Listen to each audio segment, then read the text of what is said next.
keling shu diniy ko'radigan bo'lsak, qancha nafaqa ajratasiz ayolingizga desam, so'raganda beraman. Yo'q, so'raganda beramanni aytmang menga. 3 ta farzandni kiyintiryapti, yuvdiryapti, ovqatini qilyapti, uyingizni yig'ishtiryapti, ota-onangizni xizmatini qilyapti, sizni xizmatingizni qilyapti. Qancha nafaqa ajratasiz desam, ajratmayman deydi. Nimaga deyman?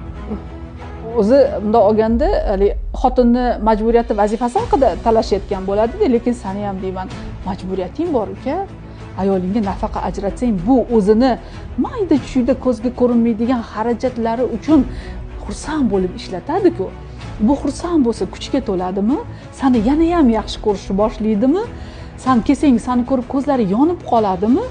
Ana shuni o'zi mehr muhabbat uyg'otmaydimi desam, bo'ldi, beraman bundan bu yoqiga deydi. Aytadi, shoir opa. So'rasa beradi-da, qarang.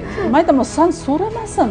Onasi, men bu seni menga qilayotgan yaxshiliklaring uchun, xizmatlaring uchun deb turib, berib qo'y, bo'ldi, tamom.